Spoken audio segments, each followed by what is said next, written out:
Alhamdulillah Rabbil Alamin wa bihi nasta'in ala umuri dunya waddin wassalatu wassalamu ala asyrafil anbiya'i wal mursalin nabiyyina Muhammadin sallallahu alaihi wasallam wa ala alihi wa ashabihi wa man tabi'ahum bi ihsanin ila yaumiddin. Pertama mari kita panjatkan puji syukur kita kepada Allah. Kemudian salawat serta salam semoga selalu tercurahkan kepada baginda Nabi Allah Muhammad sallallahu alaihi wasallam, keluarga, sahabat, serta orang-orang yang senantiasa melazimi sunnah-sunnah beliau hingga yaumil qiyamah. Yang pertama kami hormati Ustaz Syekhul Bahri selaku narasumber kita pada Madrasah Tarjih yang sesi 2 ini. Semoga Allah menjaga beliau. Kemudian yang kami hormati pula Ustaz Muhammad Iqbal Zuhri sebagai Ketua Majelis Tarjih, Tablik, dan Tajdid PCIM Saudi Arabia. Kemudian tak lupa rekan-rekan asatidzah yang berada di online ataupun yang berada di rumah Buya Hamka di Madinah ataupun di rumah Ahmad Dahlan di Makkah. Semoga antum semua dalam keadaan yang baik, diberkahi Allah Subhanahu wa taala. Rekan-rekan asatidzah, pada sore kali ini, petang kali ini kita memasuki Madrasah Tarjih yang kedua dalam tema wawasan paham agama dan tajdid. Narasumber beliau pada kali ini adalah Associate Profesor Dr. Syekhul Bahri LCMA sebagai Ketua Majelis Tarjih dan Tajdid PWM DKI Jakarta. Namun ada baiknya kita sedikit bacakan CV dari beliau. Nama beliau adalah Syekhul Bahri. Kemudian pendidikannya S1 di Universitas Al-Azhar, Fakultas Usuluddin tahun 95 sampai 99. Kemudian magister juga pada universitas yang sama, Al-Azhar, pada takhusus tafsir Quran 2007. Kemudian program doktoral juga beliau masih di Universitas Al-Azhar, tafsir Al-Quran pula, kemudian pada tahun 2011. Kemudian ladang dakwah beliau mulai dari Amerika Serikat, kemudian ada Cina, kemudian ada Palestina, Saudi Arabia juga. Jadi beliau sudah melalang buana sampai ujung dunia ini Ustaz. Kemudian aktivitas pada saat ini adalah anggota Majelis Tabligh Pimpinan Pusat Muhammadiyah.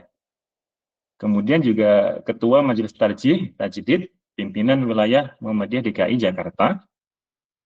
Kemudian beliau juga termasuk tim penyusun tafsir At-Tanwir PP Muhammadiyah.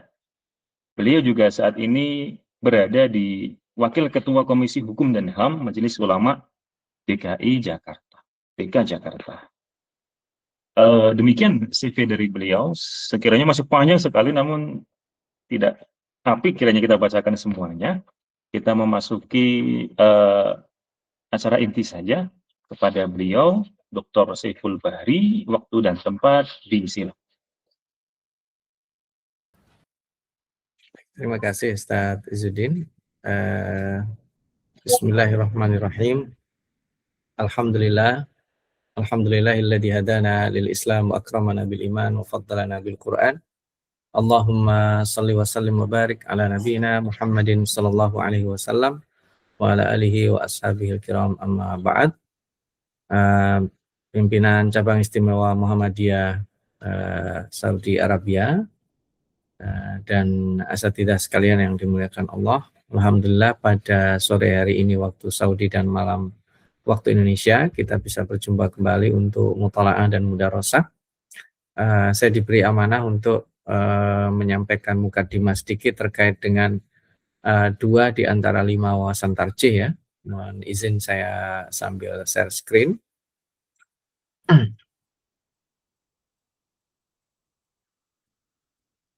Baik, mudah-mudahan sudah nampak ya. Ustaz Izzuddin sudah nampak ya? Sudah nampak. Baik.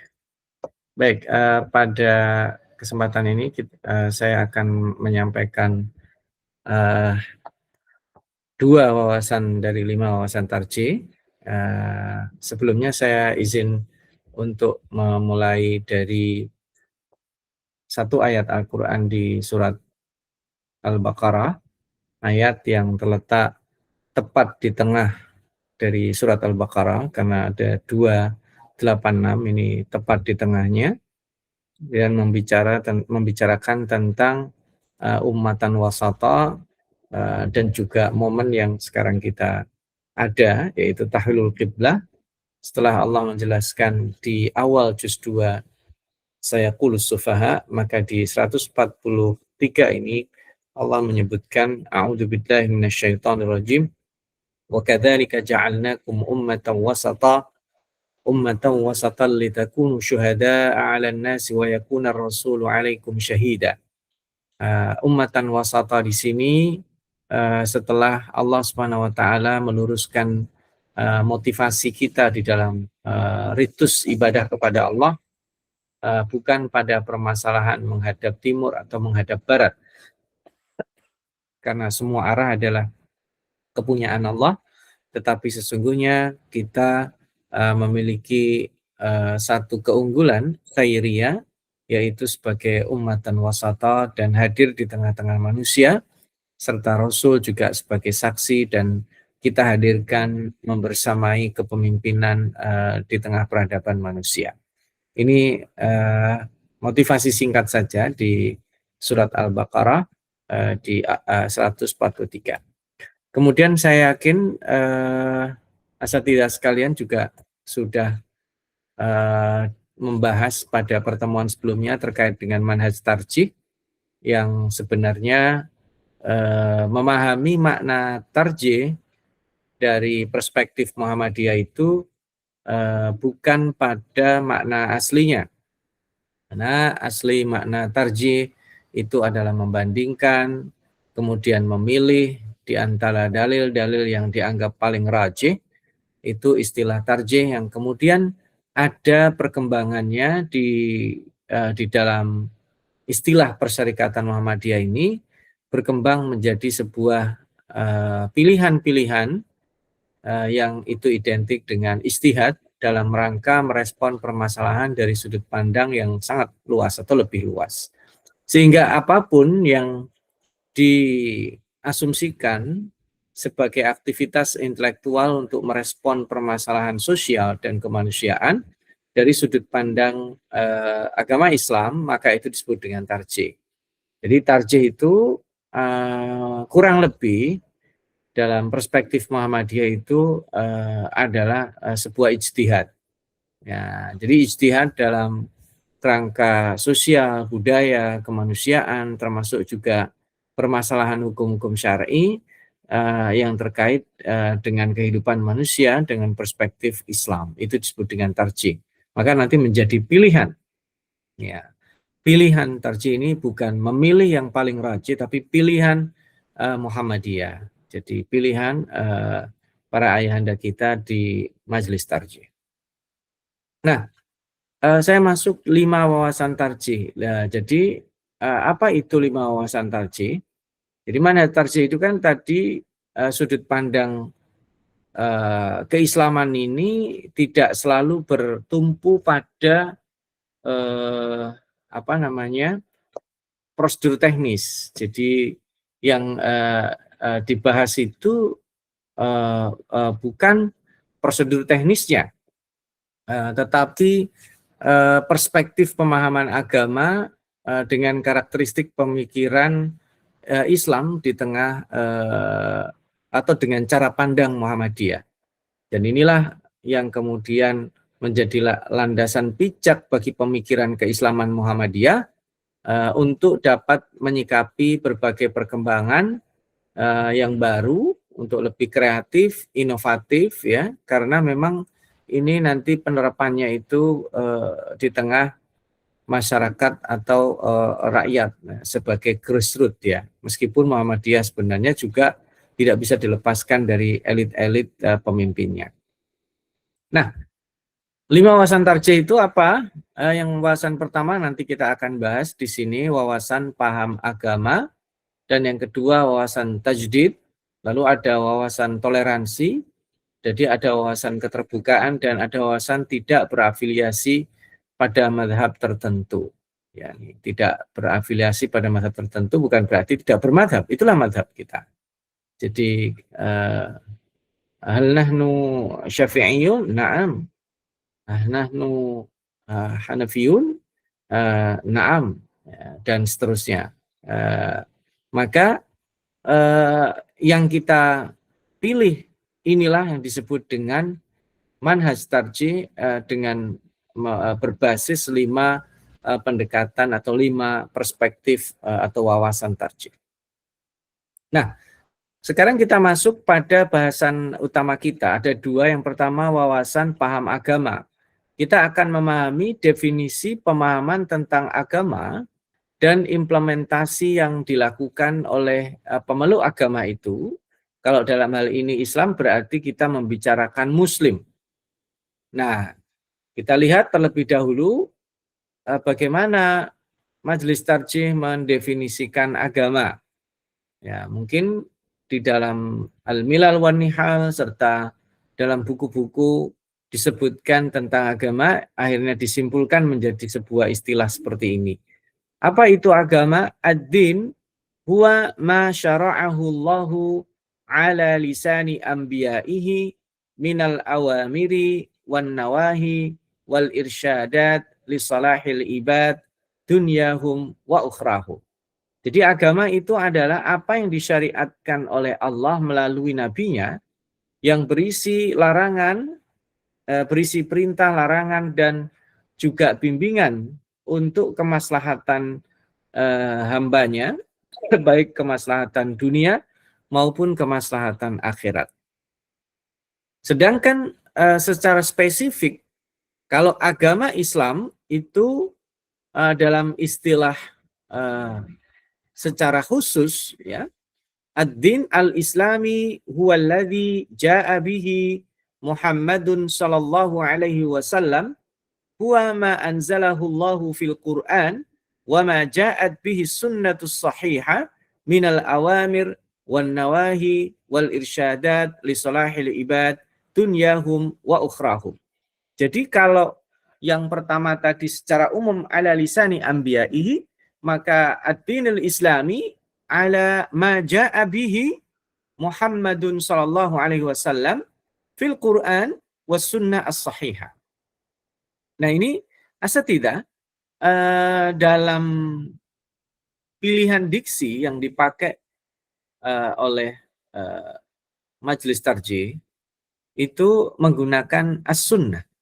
Ya, meskipun nanti dalam diskursus ilmu hadis ada yang membedakan secara spesifik apa itu hadis, apa itu sunnah, termasuk juga dalam penggunaannya as-sunnah al-maqbulah. Ya, kalau di sini as-sunnah as-sahihah, al-maqbulah itu tidak harus pada derajat yang paling sahih, tapi dia bisa juga derajat di bawahnya. Kalau kita melihat ada hadis sahih, ada hadis hasan, berarti hadis hasan ini termasuk as-sunnah al-maqbulah. Dan kenapa as-sunnah ini juga menilik pada apa yang dinisbatkan kepada Nabi Muhammad sallallahu alaihi wasallam min qaulin wa amalin wa taqririn ba'da nuzulil wahyi. Jadi memang ada hal-hal yang dilakukan atau dikatakan atau apa yang terjadi sebelum diutusnya Nabi Muhammad SAW, artinya usia 0 sampai 40. Nah, ini tidak termasuk di dalam hal-hal yang disebut sebagai as-sunnah. Bahkan nanti kita juga tahu perbedaan antara sunnah yang Rasulullah Shallallahu Alaihi Wasallam mendiamkan, dalam arti tidak memungkiri, dengan sesuatu yang memang betul dianjurkan oleh beliau. Jadi beda derajatnya secara kekuatan hukumnya. Maka ini nanti dari hal-hal yang seperti itu memerlukan pemikiran progresif. Nah, itulah yang disebut nanti ada wawasan tajdid. Ya. Nah, ini kita melihat dulu pada segmen satunya, yaitu wawasan paham agama. Nah, ada setidaknya 3 Yang pertama, paham agama itu adalah agama dilihat sebagai sebuah tatanan normatif yang menjadi kerangka tujuan dan sekaligus bimbingan bagi manusia dalam menjalani hidupnya untuk mencapai kebahagiaan di dunia dan akhirat. Bahasa anak muda sekarang ini POV-nya POV agama, ya. Jadi POV-nya adalah POV aturannya, tatanannya. Sedangkan kalau dibaca sebagai suatu pengalaman imani yang diekspresikan dalam wujud amal saleh yang dijiwai oleh Islam, ihsan, dan syariah, maka ini dilihat dari POV pemeluk agama itu. Jadi yang pertama, agama itu dilihat dari tatanan normatifnya.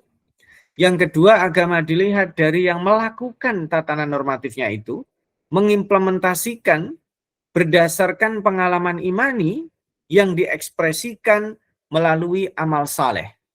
Jadi ini dua POV.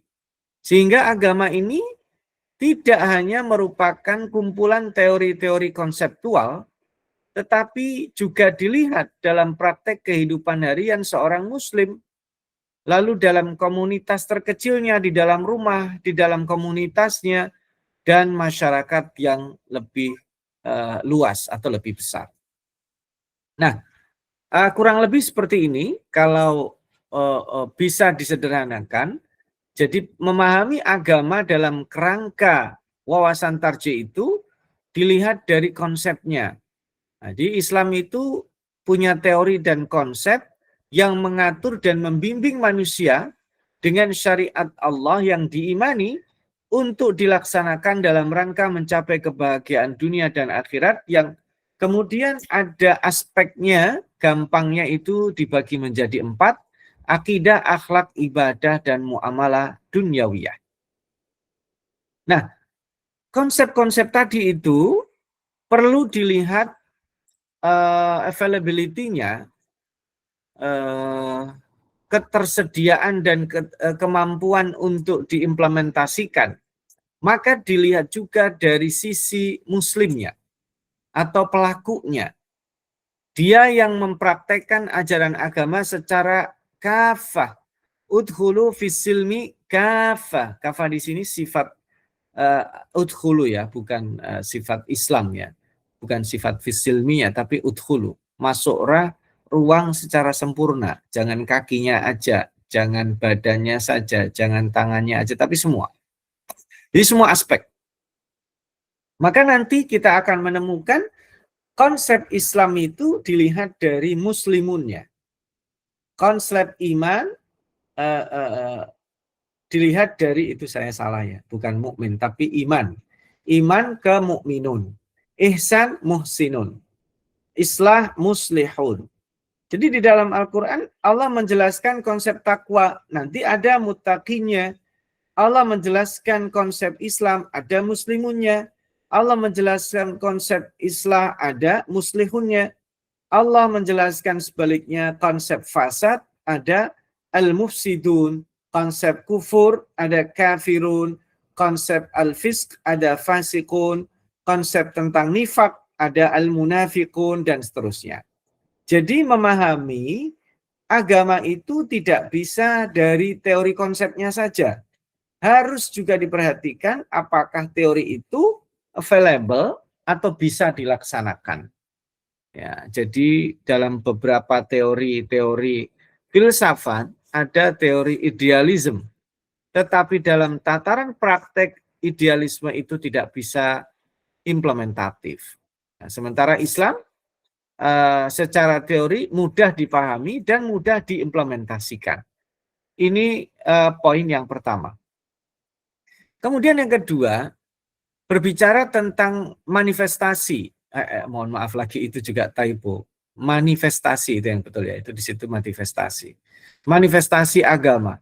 Jadi motivasi dan manifestasi agama itu adalah kesadaran atau kehadiran keberhadapan dengan Allah yang menggerakkan aksi.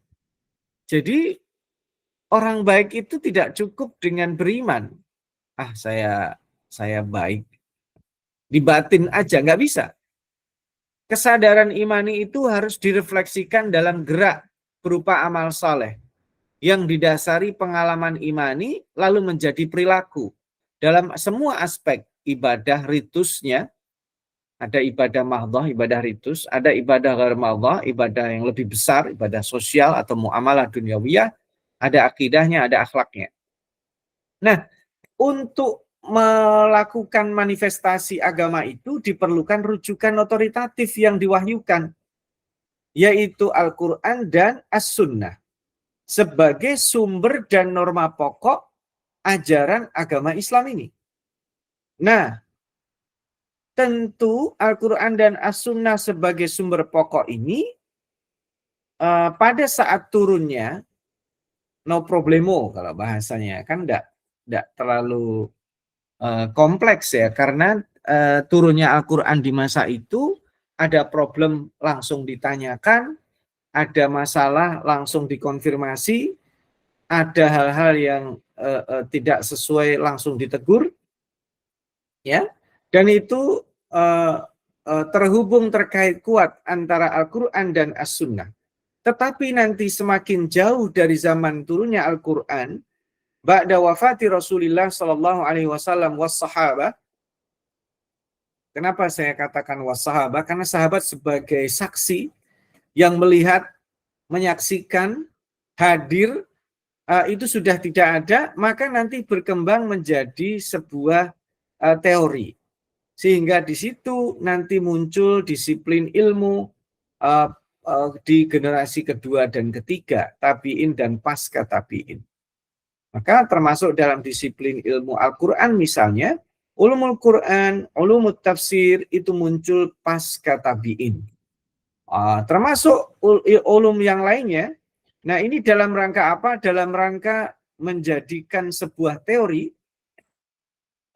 knowledge atau ma'rifah untuk mengiringi kontekstualisasi teks Al-Quran dan Sunnah tadi itu. Karena zaman berkembang. Ya, agama dan syariat ini berlaku sepanjang masa, tapi diperlu kontekstualisasikan. Ya, sehingga agama ini syariat awalnya memang diturunkan di sana, di negeri Arab. Tapi bisa kok dipraktekkan di Indonesia. Bisa kok dipraktekkan di Australia, di Amerika, di Cina, di Jepang, dan seterusnya. Dengan berbagai macam latar belakang suku bangsa, bahasa, dan lain-lainnya. Nah, yang ketiga, tadi setelah manifestasi, ada sumbernya, ada kontekstualisasi. Yang ketiga, ekspresi pengalaman keberagamaan atau pengalaman imani itu melahirkan budaya, tradisi. Nah, inilah garapan yang lebih luas. Sehingga contoh sederhana saja, kalau di Indonesia bagi muslimah pakaian sholatnya pakaian sholat khusus, ya, dikenal dengan mukena atau mengkena. Nah, itulah ekspresi budaya. Ya, dia sholat gerakannya sama, ya, tuntunannya sama, tapi kemudian tata cara pakaiannya berbeda.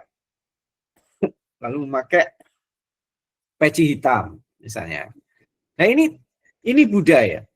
Nah, kita harus jeli mana yang mengiringi ibadah mahdhah yang sifatnya tradisi budaya. Maaf. Mana yang sifatnya tradisi dan budaya, mana yang sifatnya merupakan substansi, bukan sebagai budaya. Kita sholat di masjid, lalu masjidnya ada keramik, ya kan? Pakai solar panel, ya. Kemudian ada namanya presentasi dengan menggunakan LCD, ya, baik khutbah Jumat ataupun kajian misalnya. Itu budaya, tradisi, ekspresi. Tapi secara substansi tidak berubah. Mohon maaf. Nah, jadi simpulannya apa? Agama ini ada beberapa intisari atau unsur penting. Yang pertama, pengalaman iman. Ini disebut dengan akidah. Yang kedua, norma-norma.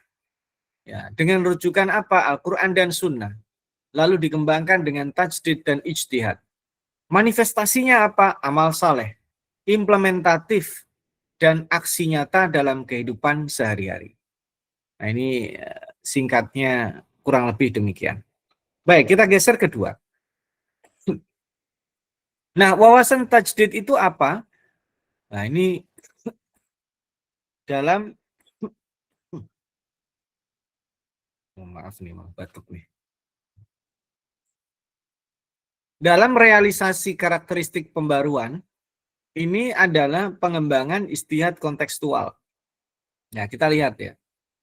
Tajdid itu adalah karakteristik pemikiran Islam Muhammadiyah yang sangat identik dengan label gerakan kaum modernis. Ya, dalam melakukan pendekatan terhadap sumber-sumber norma dan hukum agama, yaitu Al-Quran dan As-Sunnah. Dikembangkannya secara kontekstual dengan ijtihad. Untuk apa? Untuk melakukan pembaruan sosial dan keagamaan. Dan sejak tahun 2005, semangat wawasan tajdid ini ditegaskan identitas umumnya dalam gerakan Muhammadiyah, termasuk di bidang keagamaan. Ini nanti kita bisa lihat dalam anggaran dasar Muhammadiyah, sehingga kaitannya dengan manhaj tarjih. Tajdid ini mendeskripsikan orientasi dari kegiatan itu. Kegiatan tarjih atau corak ketarjihannya itu adalah semangat pembaruan. Nah, coba kita buka anggaran dasar Persyarikatan Muhammadiyah di pasal keempat, identitas dan asas. Ini dilihat nomor 1, Muhammadiyah adalah gerakan Islam, dakwah amar ma'ruf nahi mungkar, dan tajdid yang bersumber pada Al-Quran dan As-Sunnah. Nah, ini.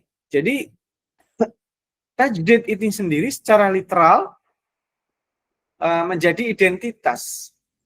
Jadi, apa yang dimaksud dengan tajdid ini? Nah, ini dia. Nah, dalam wawasan tajdid ini, makna tajdid dibagi menjadi 2.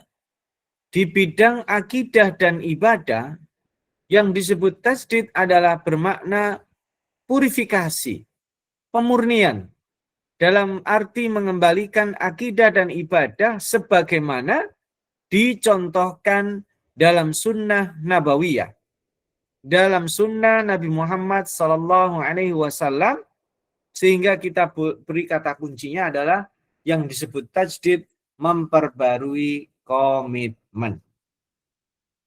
Tajdidul bai'ah, tajdidul iman, jaddidu imanakum biqauli la ilaha illallah. Jadi tajdid itu memperbarui komitmen. Berbaiat kita kepada Allah itu adalah bentuk komitmen kita dalam memurnikan akidah dan melakukan ritus dengan ibadah mahdoh kita. Sedangkan dalam muamalah duniawiyah, yang disebut tajdid itu adalah mendinamisasikan kehidupan masyarakat dengan semangat kreatif dan inovatif sesuai dengan tuntutan zaman. Jadi sesuai dengan tuntutan bukan berarti agama ngikutin, bukan. Jadi agama itu direfleksikan dalam bentuk aplikatif yang adaptif. Jadi semangat kontekstualisasi teksnya itu akan melahirkan dinamisasi. Nanti kita akan contohkan misalnya apa itu tajdid akidah dan tajdid ibadah. Kok disebut pembaruan tapi pemurnian? Loh, itu justru karena ketika semakin jauh dari Rasulullah SAW, dan itu sudah terjadi pada masa standarisasi mushaf Al-Quran di zaman Utsman, maka yang dilakukan Utsman itulah tajdid. membuat standarisasi mushaf sehingga ada rasm Utsmani, ada mushaf Utsmani. Itulah tajdid, ya. Kemudian menjaga kemurnian akidah dari takhayul dan khurafat yang terkoreksi, itulah tajdid. Jadi kita semangatnya adalah meluruskan, semangatnya adalah mengembalikan, memperbarui komitmen. Sedangkan dalam hal furu'iyah, ya, meskipun itu furu'iyah, kalau ada dalilnya dalam secara teknis itu disebut dengan tanawu. Jadi contoh misalnya ketika HPT menyediakan bacaan sholat lebih dari satu, lebih dari satu misalnya, itulah bentuk tajdid. Jadi tidak kaku. Dalam bacaan misalnya doa iftitah disiapkan lebih dari satu. Boleh memilih. Ketika rukuk, sujud, dan berbagai bacaan yang ada di dalam sholat, dalam HPT disediakan naskah-naskah yang lebih dari satu. Artinya pilihannya boleh membaca yang ini, atau yang ini, atau yang ini. Itu disebut dengan tajdid. Jadi tidak fanatik, tidak satu saja, karena pada faktanya riwayat lebih dari satu. Nah, ini yang pertama. Sehingga ketika nanti kader atau asatidnya atau warga Muhammadiyah itu nanti ada wawasan berikutnya yang insya Allah akan dibahas khusus, ya, saya kira. Bisa toleran. Karena dia tahu ini kok ada tanawu, ada dalilnya. Dia tahu, oh ini riwayat ini. Riwayat yang dipilih yang paling rajih memang misalnya dalam doa iftitah. Allahumma ba'id baini. Ya, karena itu dibaca di dalam mu'dham salawatul Rasul, sedangkan wajah tu wajhiyah itu dibaca pada saat sholat malam misalnya. Dalam kontekstualisasi munasabat urutnya bacaan itu kita faham, sehingga nanti pada saat orang memilih ini, oh dasarnya ini, orang melakukan ini, ada kok pilihannya, jadi bisa kita bahkan ketika ditanya bisa menjelaskan. Demikian juga contoh sederhana lagi, misalnya ya, dalam takbiratul ihram misalnya, idza kabbara rafa'a, itu kan rafa'a mengangkat hadba mangkibaihi. Nah, jadi idza kabbara di situ ada fi'il madhi.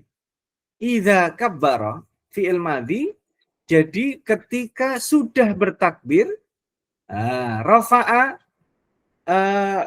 mengangkat tangan. Jadi Allahu Akbar baru mengangkat tangan. Itu kaum tekstualis.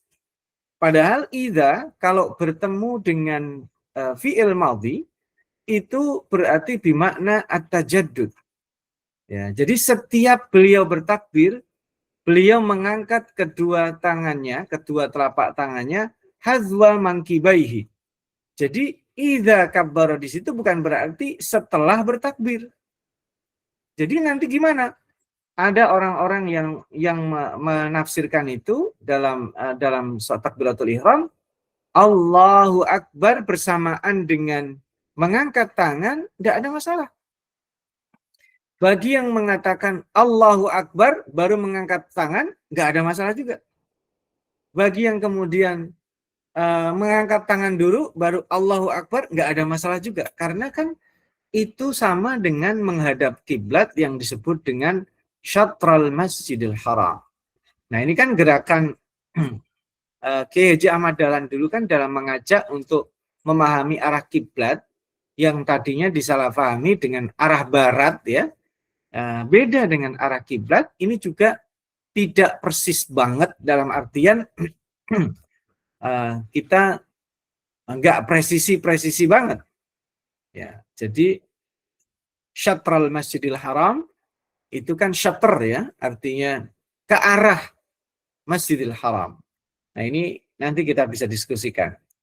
Nah, nanti dalam melihat pemurnian akidah misalnya, kita juga mesti tahu pemurnian akidah atau yang sifatnya ritus dengan yang sifatnya budaya atau tadi disebut dengan tradisi. Sederhananya nih, kita sering ditanya gimana cara menyikapi budaya orang meninggal itu 3 hari, 7 hari, dan seterusnya. Nah, itu ibadah atau tradisi.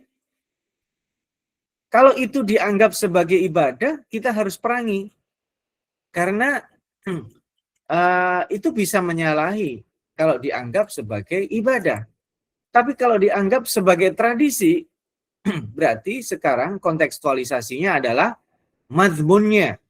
Apa yang dilakukan di dalamnya.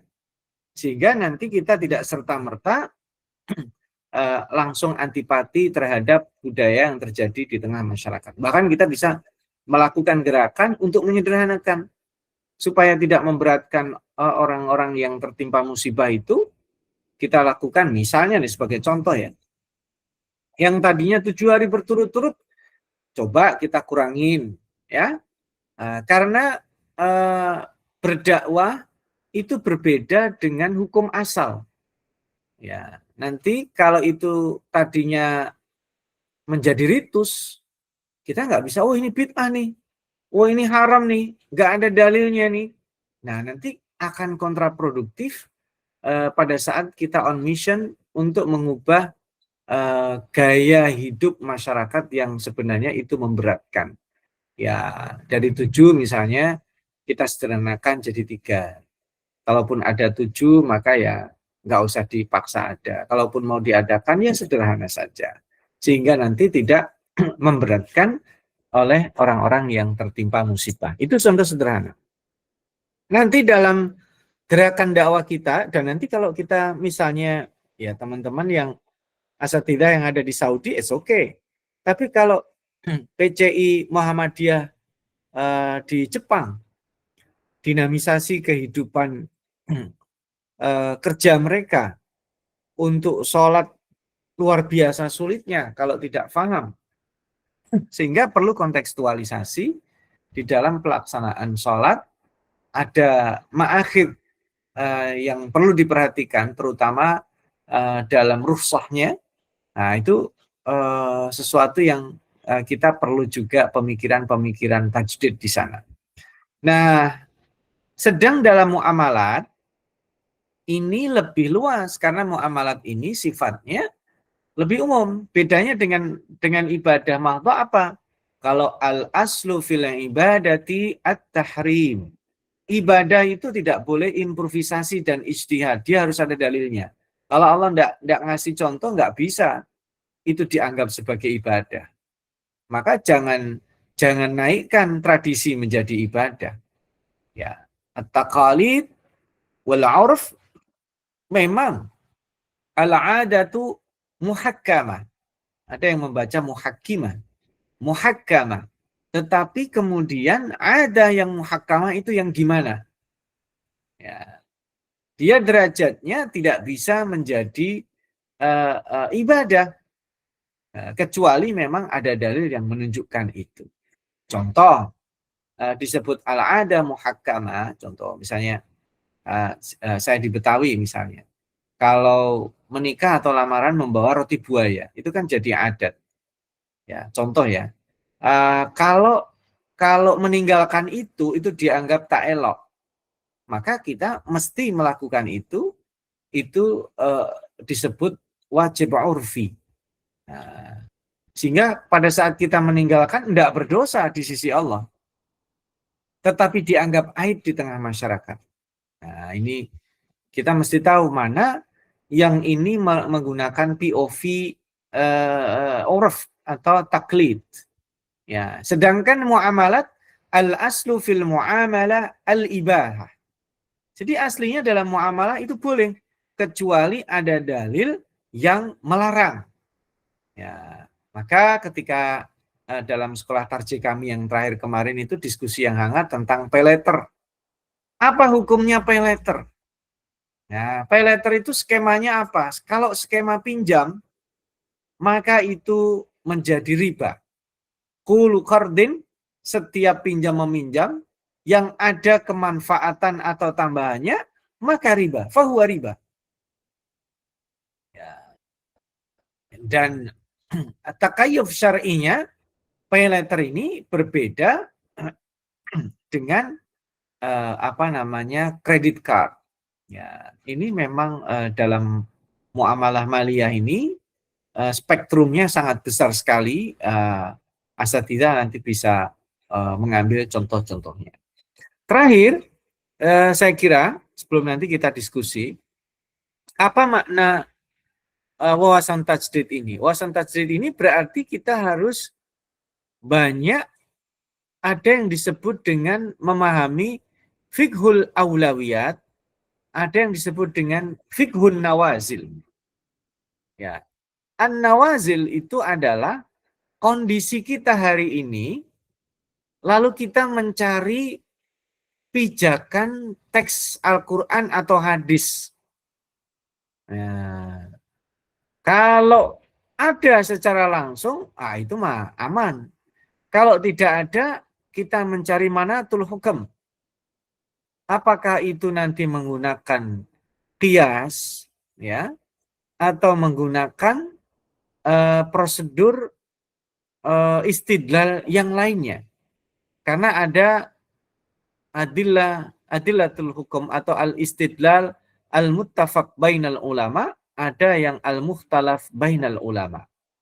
Nah, di sinilah kalau mau jujur, nah ini terakhirnya bahasa jujur ya. Ini kalau mau jujur, tradisi Fathul Kutub orang-orang Muhammadiyah masih harus effort lebih kuat lagi karena dengan ada apa ya, ada tipuan istilah arruju ila Al-Quran was sunnah, kita shortcut sehingga kita kemudian merasa tidak perlu membaca aqwalul ulama. Nah, mohon maaf ya, ini membahayakan. Jadi ini kita seolah-olah menganggap bahwa posisi kita itu sama aja dengan posisi Imam Syafi'i, dengan a'immatul madzahib, dengan at-tabi'in. Ini yang menyebabkan kita tidak bersemangat untuk membuka karya-karya para ulama terdahulu, aqwalul ulama dalam beberapa masail fiqhiyah yang terjadi saat itu, sehingga kita tahu cara mereka istidlal dan mengkontekstualisasikannya saat itu. Nah, ini yang masih kurang dalam beberapa konteks, sehingga Fathul Kutub di tradisi Muhammadiyah ini perlu untuk dikembangkan. Saya kira bicara di depan asatidz tidak perlu lama-lama, kita bisa kembangkan dalam sesi dialog. Saya kembalikan kepada Ustadz Izzuddin. Barakallahu fikum wa jazakumullah khairan. Wassalamualaikum warahmatullahi wabarakatuh. Waalaikumsalam warahmatullahi wabarakatuh. Masya Allah, luar biasa penjelasan begitu gamblang dari Ustadz kepada kita. Kita juga sudah membaca PDF-nya, sudah di-share di dalam grup. Baik, asatidzah sekalian, kita memasuki sesi tanya jawab. Mari, kalau kita ada banyak yang bertanya, kita akan buka beberapa term, tetapi kita coba dulu. Baik, asatidzah yang hendak bertanya, silahkan bisa raise hand. Atau bisa menulis di kolom komentar. Monggo, asatidzah.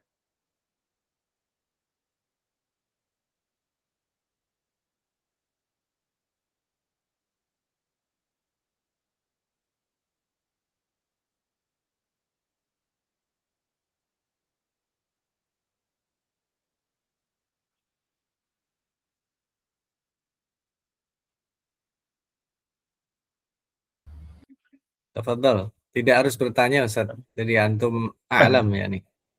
Bisa Iya, diskusi. ditambahkan di diskusi kita. Ya, silahkan Ustaz-Ustaz sekalian, bisa langsung saja bicara.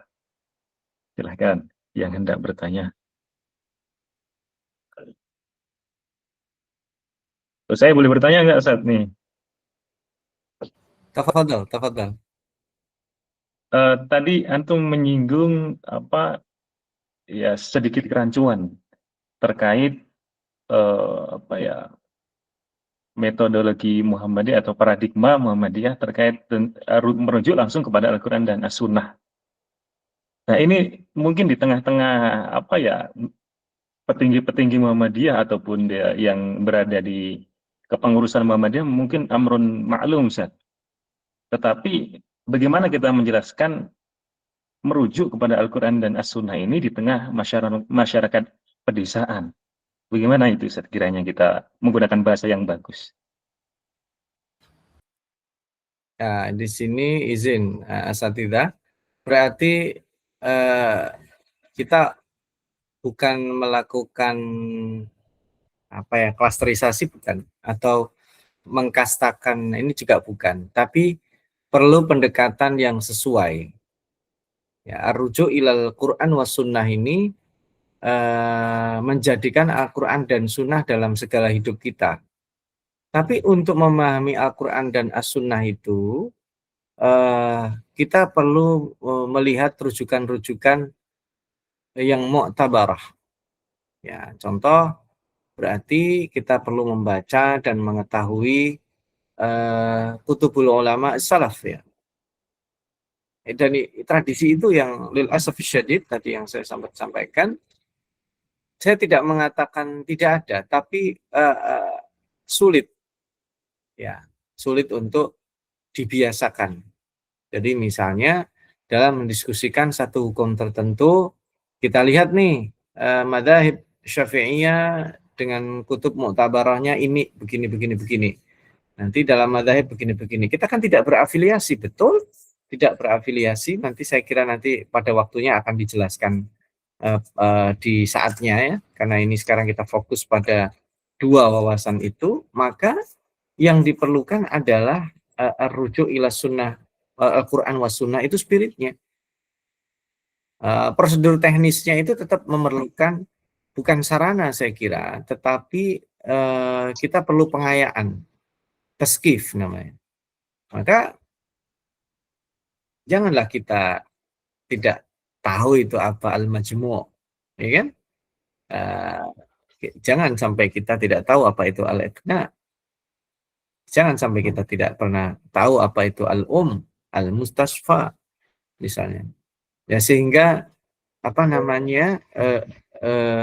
pemahaman kita terhadap Al-Quran was sunnah itu memang tidak harus dijembatani dengan di-driving penafsiran atau penjelasan para ulama, tapi menafikan mereka sama sekali itu tidak bisa.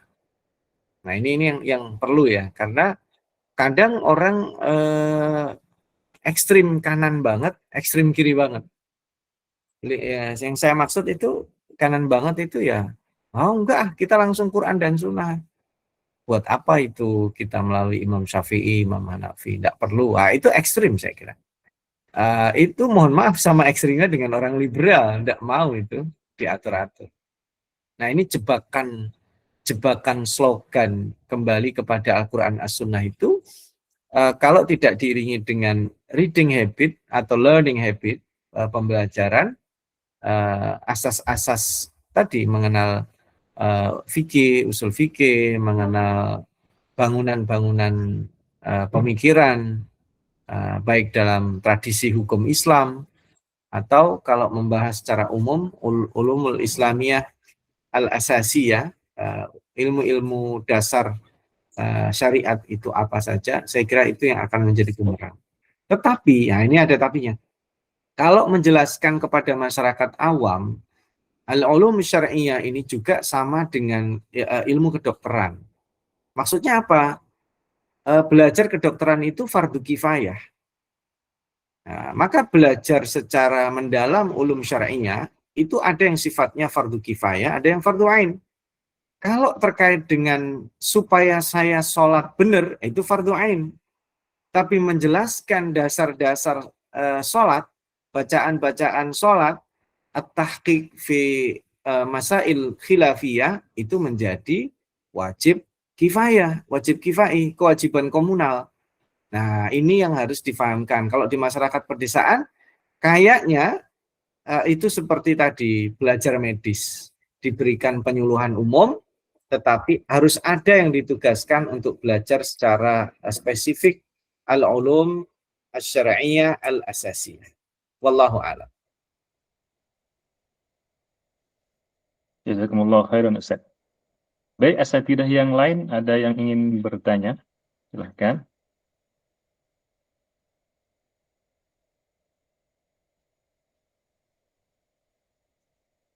Bisa raise hand atau langsung berbicara. Fadhal Ustaz. Ustaz Zuhri ada pertanyaan Ustaz? Insyaallah. Ini tiba-tiba langsung dilempar sama moderator ini. Ya Ustaz Saiful Bahri, semoga sehat antum Ustaz. Menarik sekali tadi yang disinggung juga oleh moderator. Ya, saya Zuhri, yang kemarin juga nih. Sedikit saya tadi melanjutkan mengenai apa namanya ar-ruju' ilal Quran wa sunnah atau ila sunnah makbulah. Itu kan disebutkan Muhammadiyah itu mengatakan dia tidak bermazhab, dan memang sudah dikatakan oleh Muhammadiyah, ya Muhammadiyah tidak mengadakan mazhab. Walaupun teman-teman yang lain bilang, ya walaupun Muhammadiyah tidak mengatakan mazhab, tapi kan itu mazhabnya Muhammadiyah gitu. Jadi ada dua pandangan di situ. Pandangan Muhammadiyah mengatakan tidak bermazhab, teman-teman yang lain bilang enggak, tetap bermazhab. Tapi Muhammadiyah mengkonter itu dengan mengatakan ittiba atau mutabi'. Dan ittiba ini kalau di dalam usul fiqh kan biasanya orang para ulama kita membaginya hanya mujtahid dan muqallid. Ya, mujtahid nanti terbagi lagi mujtahid, kemudian muqallid juga ada yang membaginya. Terus yang mutabi ini nggak ada gitu. Jadi Muhammadiyah itu mengatakan bahwa dia adalah ingin mengikuti ittiba. Tapi jadi problemnya adalah mungkin mereka tidak mengatakan bahwa kita sama dengan Syekhul Islam Zakaria Al-Ansari, Syekhul Islam Ibnu Taimiyah dan lain sebagainya. Mereka tidak mengatakan demikian. Akan tetapi di prakteknya jadi problem juga adalah masyarakat tuh langsung bertanya, maksudnya mana yang roji.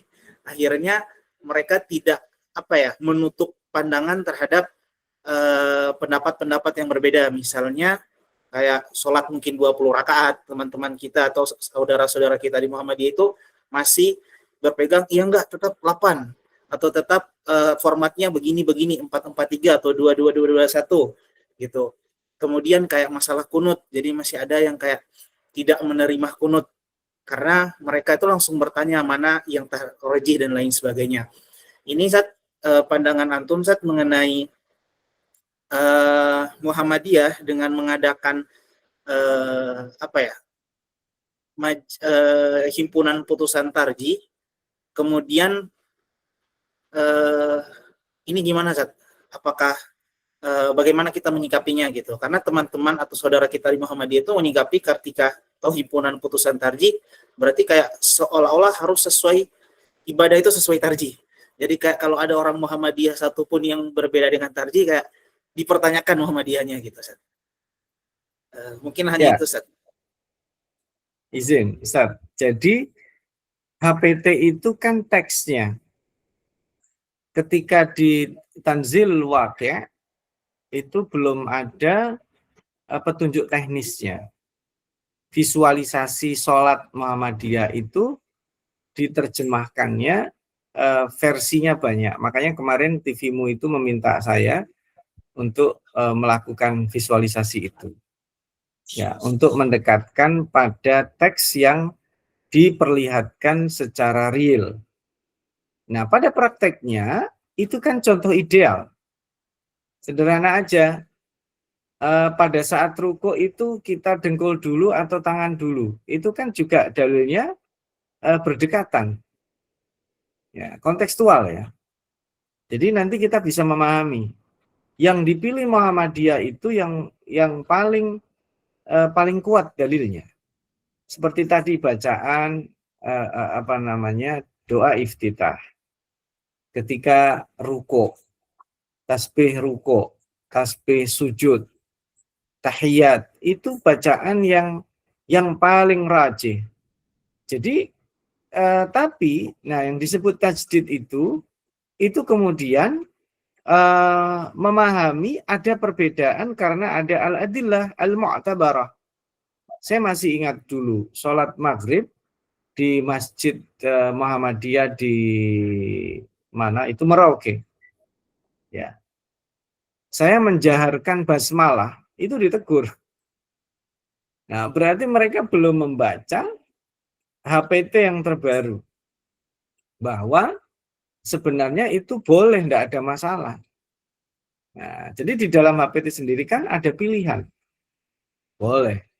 Nah, nanti kita muqtani dengan dalil apa, boleh memilih. Maka nanti sama seperti sholat subuh kita itu. Yang rajih dipilih Muhammadiyah itu ya tentu tanpa kunut, karena tidak ada mulazamah itu di dalam fakta al-adilah as-sahihahnya. Ya, untuk dimulazamahkan terus gitu ya. Setiap saat tanpa ditinggal itu juga tidak ada. Maka itu sebenarnya harus dipilih. Nah, pada saat kita sholat ya, di tengah masyarakat yang berkunut, ya kita kunut nggak ada masalah, nggak ada problem. Nah, ini flexibility dan pemahaman seperti itu yang nggak enak juga sih nyebutnya. Kurang ngaji sebenarnya, gampangnya itu. Karena kita tidak menjelaskan dalil itu. Langsung, plok, ini dalilnya, ini dalilnya. Tidak memberikan talaki madah tarjihnya itu tidak dituntaskan. Dalam masail khilafiyah yang sunnah saja, ibadah sunnah, tarawih misalnya. Ya, itu kan sebenarnya fleksibel. Tarawih itu kan fleksibel. Tarawih yang 8 yang paling rajih dipilih Muhammadiyah, kemudian dicontohkan seperti itu, tidak ada masalah kalau seandainya nanti dalam pelaksanaannya, dalam tradisinya ternyata ya kalau di Saudi nggak 8 kan, malah 20 kan. Sehingga orang memahami adanya ta'adud atau tanawu tadi itu. Tanawu di dalam manifestasi keberagamaan. Jadi dia pilihan Muhammadiyah itu ya sama dengan mazhab lain. Mohon izin kalau saya koreksi ya. Sebenarnya bukan Muhammadiyah tidak bermadzhab, bukan. Istilah yang dipakai nanti bisa didiskusikan ya pada saat wawasan yang kelima itu. Muhammadiyah itu tidak berafiliasi pada mazhab tertentu. Itu beda.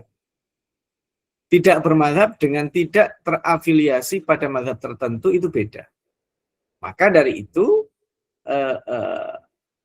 ar-ruju' ilal Quran was sunnah itu spiritnya. Tapi dalam istimbatul ahkam itu kita tetap memerlukan kajian terdahulu. Ibaratnya kalau saya membuat disertasi atau artikel jurnal, ada istilahnya studi relevan atau studi terdahulu yang relevan. Dalam bahasa Arabnya dirasat sabiqah. Nah, dirasat sabiqah itu penting untuk menemukan state of the art-nya, kebaruan dari penelitian kita itu apa. Nah, dirasat sabiqah, penelitian tulisan terdahulu itu kita jadikan salah satunya sebagai contoh, meskipun bukan pijakan asas, karena pijakan asasnya adalah Al-Quran dan As-Sunnah. Itu pokoknya kurang lebih seperti itu, Ustaz Zuri. Yang berikutnya, jadi nanti kita memberikan pilihan jadinya. Jadi nggak kaku, bukan berarti ini tidak sesuai Muhammadiyah. Jadi kadang ya, mohon maaf ya, ini juga terjadi ya. Kalau ada tes AIK di kampus itu biasanya, ayo bacaan iftitahnya apa? Allah maba'ibah ini dihafal. Kan ketahuan lah ini orang biasa, nggak biasa. Akhirnya dia memaksakan seolah-olah kalau nggak membaca itu nggak Muhammadiyah gitu loh. Nah, ini yang hal-hal yang seperti ini yang akhirnya Muhammadiyah dijadikan madhab fikih baru. Nah, padahal dia tidak terafiliasi, bukan berarti kemudian kita tidak memilih dari sekian akwal dan madhahib. Nah, saya kira nanti itu lebih dipertajam pada wawasan yang kelima ya. Ini saya fokus pada wawasan memahami agama dari teorinya, konsepnya dan orangnya. Lalu bagaimana yang disebut dengan tajdid? Tajdid itu bukan berarti meniadakan teks, tapi justru mengkontekstualisasikan teks itu sendiri. Demikian, wallahu a'lam. Baik, assalamualaikum. Ada pertanyaan lagi, Ustaz? Mungkin kalau masih ada pertanyaan. Tafadhal.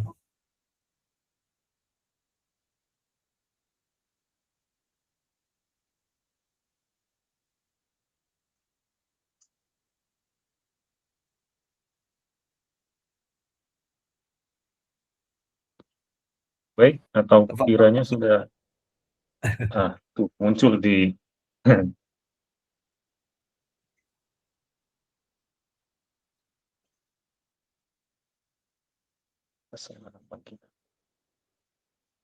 ada pertanyaan ini, Ustaz?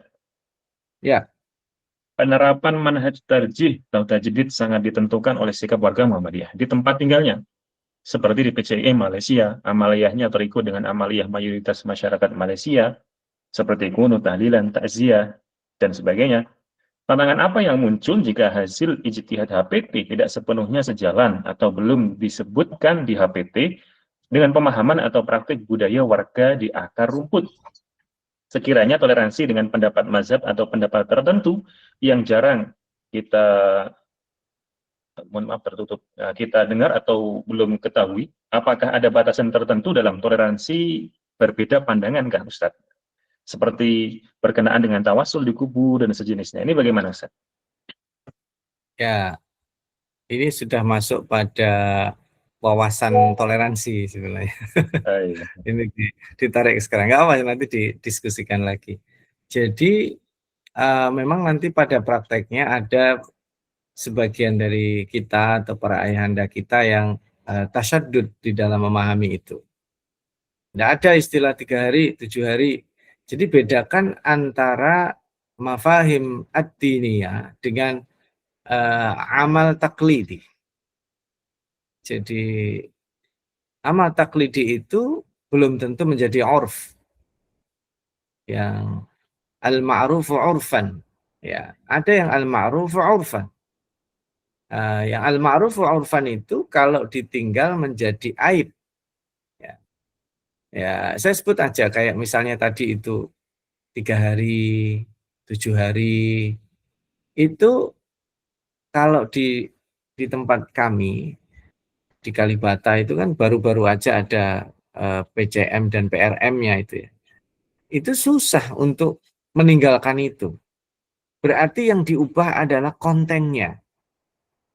Jadi yang dilakukannya, serta itu sebenarnya bukan ibadah, itu lebih kepada tradisi yang memang tidak harus diperangi tapi diubah pelan-pelan. Jadi bedakan antara ini pengamalan keberagamaan ekspresi dengan cara kita berdakwah ingin mengubahnya. Itu sesuatu yang lain. Nah, kalau kita ikut melakukan berarti kita dosa dong Ustadz. Nah, itu juga perlu ditelaah. Apakah yang kita lakukan itu dosa? Ya. Seperti misalnya kalau saya subuh itu kunut misalnya.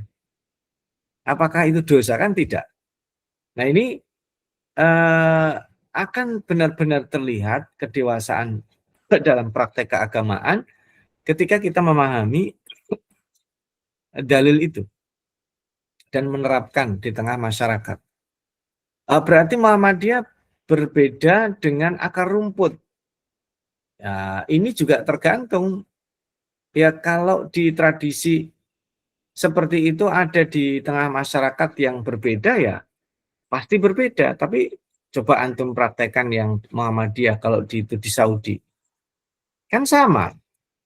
Ya, kalau di Malaysia kenapa beda? Nah, berarti akar rumputnya beda. Nah, itu nanti di situ ada wilayah al-muttafaq, ada yang al-mukhtalaf, ada yang al-maskut, ada yang kita pada wilayah yang bisa memilih.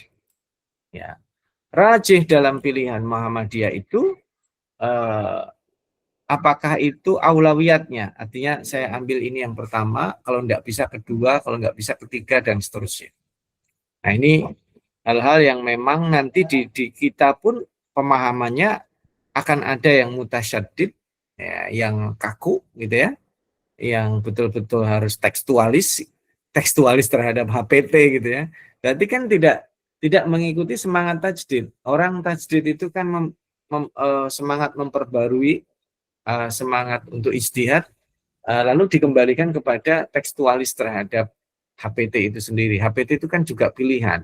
Tapi kita memilihnya tidak berdasarkan kemudahan, hawa nafsu, dan lain sebagainya, tapi berdasarkan kita memahami, oh begini toh. Ya contoh tadi aja, kalau saya sujud itu kaki dulu atau tangan dulu. Nah, pilihannya kan sebenarnya kaki dulu kan. Ya, nanti kalau karena situasi tertentu saya turun tangan dulu itu kan berarti karena ada kondisi dan dua-duanya itu pernah dilakukan oleh Rasulullah Shallallahu Alaihi Wasallam, sehingga kita memahami dalilnya itu. Nah, ini yang kayak begini ini harus disyarah dan dijelaskan kepada masyarakat, dan itu kalau mau jujur sangat kurang sekali. Wallahu a'lam bishawab.